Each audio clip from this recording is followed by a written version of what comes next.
कभी मौका लग जाए, सारी दुनिया के लोग तुमसे कह रहे हैं तेरे घर में पितृदोष है, 1 रुपए कमाते हो 1.25 रुपए खर्च होता है, मानसिक टेंशन बना रहता है।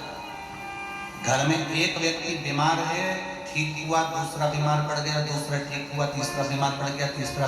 ठीक हुआ, चौथा बीमार पड़ गया। मतलब कहीं ना कहीं पितृ का भाव, पितृदोष का वर्णन।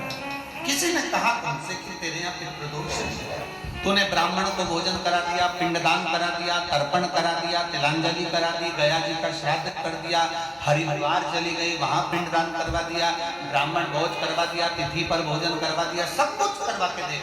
अब एक काम और करके दे, एक काम और करके देख लो। जब तुम घर में भगवान शंकर की आरती, तुम्हारे घर में शंकर जी का शिवलिंग है, भले काय का भी हो, छोटा सा, भले सिल्वर का कंकर शंकर हो, नर्मदा का कंकर हो, चाहे शंकर पारद के हो, पीतल के हो, स्टील के हो, लकड़ी के हो, जिसके भी हो, लोहे के हो, पाषाण के हो, जिसके भी हो, शंकर का शिवलिंग अगर हमारे घर में है और आप रोज प्रतिदिन भगवान की आरती करते हो, प्रतिदिन, और आपको लग रहा है कि मेरे यहाँ तकलीफ चल रही है, ये ठीक ही नहीं हो रही, लगभग 1.5 महीना आप कम से कम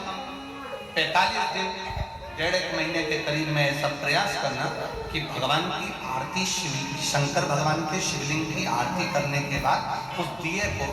भगवान के सामने मत रखो, उस दिए को उठाकर जहां तुम पानी का मटका रखते हो, हंडा रखते हो, जिससे तुम पानी पीते के पास में, हंडे के पास में, उस बाल्टी के पास में, जहाँ रसोई घर में पानी रखते हो, उस रसोई घर में पानी जहाँ रखते हो उसके पास में उस दिए को भगवान के सामने नहीं रखना। आरती उतारने के बाद उस दिए को ले जाके सीधे परिंदे के पास में, उस हंडे के पास में, मटके के पास में उसको रखो।